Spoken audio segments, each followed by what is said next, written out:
Hello, parishioners. Day 64 of the Bible in a Year, Numbers chapter 15. And in this chapter, we have some things about how different Israel must be. They must be very different. And verse 37 and 38 again speaks of these tassels that they have to have on the corners of their garments. And I'm fascinated by the fact that there has to be also a cord of blue. They have to be blue on it. And well, I'm just finding more and more little gems in the Bible as we do this Bible in a Year. Just noticing that this color blue is showing up.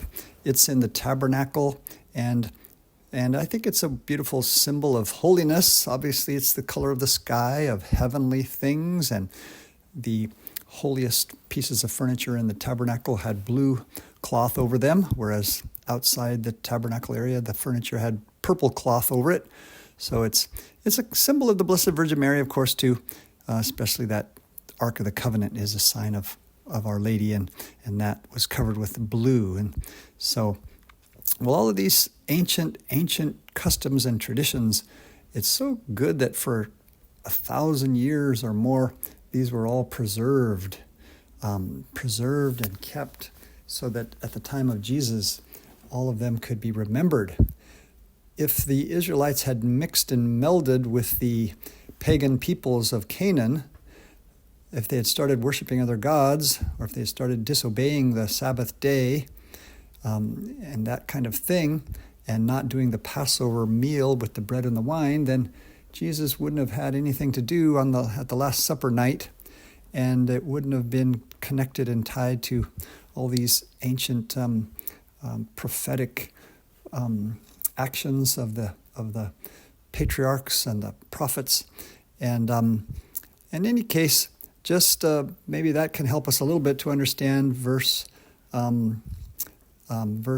32 to 36, which has that very difficult rule that someone had to be stoned to death because of breaking the Sabbath day.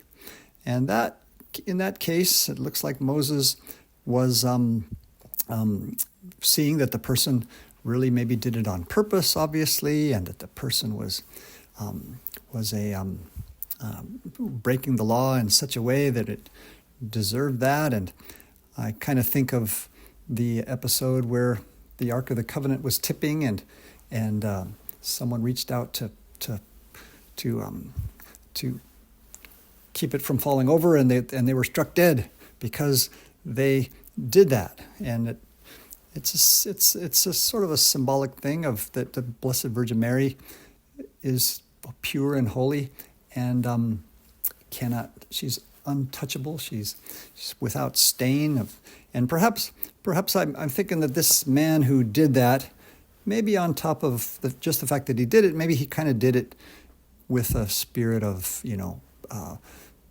presumption, thinking that he was able to do it, or God looked at him and saw that he was being proud as he did it, or something like that, or that he was not being respectful as he did it somehow.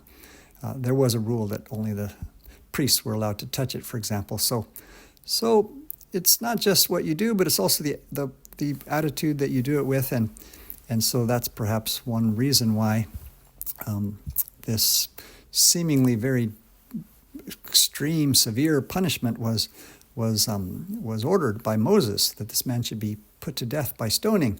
And but another reason, of course, back then it was martial law. Literally, they had to stick together. They had to keep rules for the good of their society because they were going into battle, and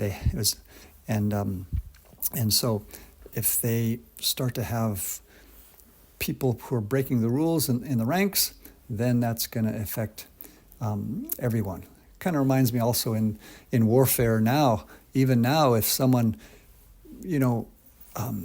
runs away in the midst of a battle, if one of the soldiers runs away in the midst of a battle, you're supposed to shoot that soldier. That's kind of I believe that's still the rule, but that used to always be the rule in warfare, that, if someone is being cowardly, they need to be, otherwise you're going to have everyone doing it, that kind of thing. So here we got maybe some of that going on. Anyway, we're trying to get God off the hook and somehow show that the Old Testament of the Bible is not something evil or something bad, that this somehow was necessary at that time. It was, the death penalty was more common back then, and also it was so urgent that they not allow this mutiny in the ranks or any kind of rebellion that would break apart their band of Israelites on the way to Canaan.